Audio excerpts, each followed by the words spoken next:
Here to discuss, political analyst Stephen Olikara. Stephen, great to see you. Obviously, we were just showing some of that video from CPAC where we had some mixed reviews from this largely conservative group that attends that actual conference. Obviously, we know sort of how it might split out, right? Democrats, they're largely against the war. Republicans, a bit split on the issue. We just heard from two different congressmen just there in that moment. For Republican voters out there who are against this war, what do you think they need to be seeing from their lawmakers over the next 6 to 8 months before the midterms to make sure that they don't swing ultimately for the Democrats?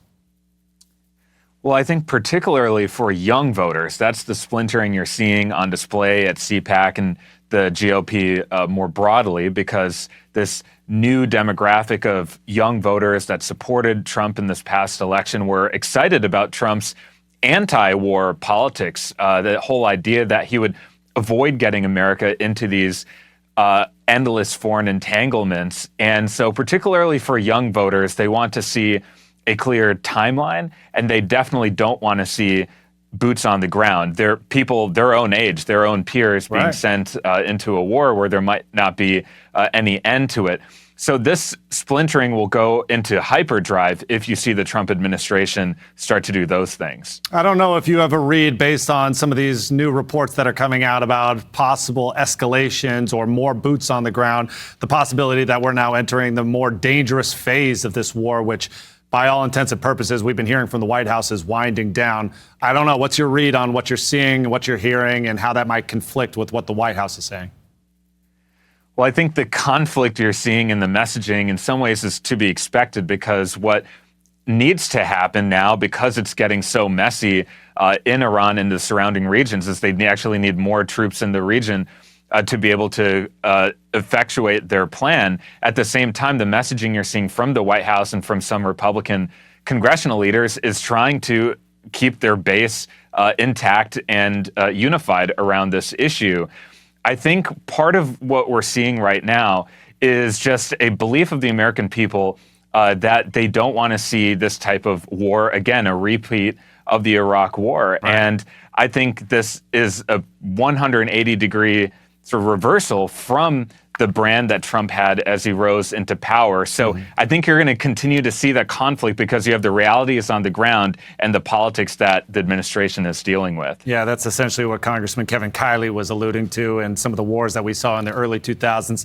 Let's get back to CPAC, including this slightly embarrassing moment that unfolded. We'll play it and then we'll show you on the other side. We'll have a chat about it.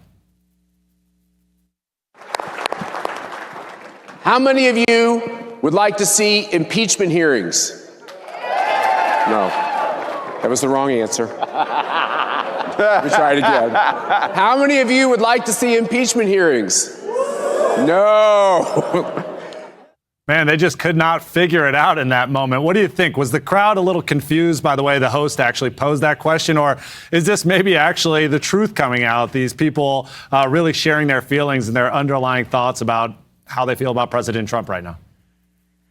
It's very possible. It's hard to know the exact context in the room there. But what I will say is that this war is entering its second month.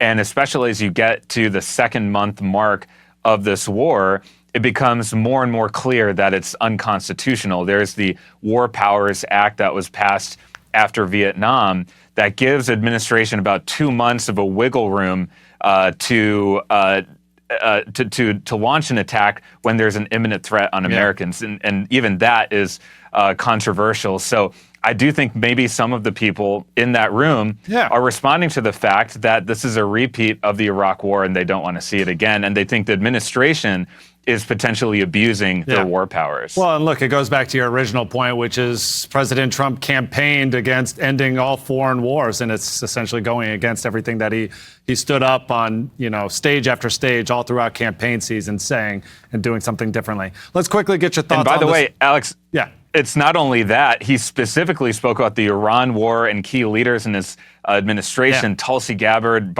Robert Kennedy Jr. They're speaking about the Iran war and blaming Democrats potentially for going into a war. And now here you see the Republicans doing that. By the way, Worth noting that Lockheed Martin and other members of the military-industrial complex gave tens of millions of dollars to the Trump inaugural committee, as well as that White House ballroom that Trump was saying was entirely funded by donations. Now you're seeing potentially the effects of that on the other side. Great point there. Great point. Let's get one last thought on this. The straw poll that came out. This is something that happens annually at CPAC. You see the results there, 2025 versus 2026. Some slight declines from Vice President J.D. Vance and a very significant uptick for Secretary of State Marco Rubio. What do you think Vance is feeling at this time? Is there any sort of worry in his heart that maybe he's not next in line when 2028 rolls around?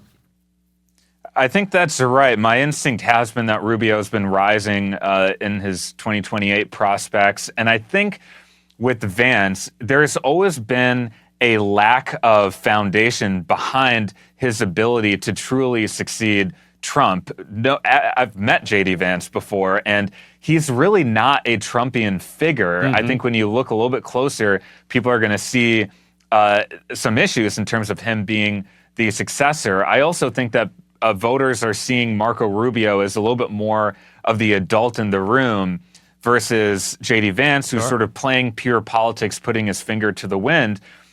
Actions like what we're seeing in Iran is completely antithetical to J.D. Vance's rise to power versus it being a little bit more consistent with Marco Rubio's worldview. So I think you're seeing voters responding to that. Yeah, and their strength and experience, and Marco Rubio is certainly getting every single experience possible, I think, in this role that he has as Secretary of State. Stephen Olikara, thank you very much for your time today.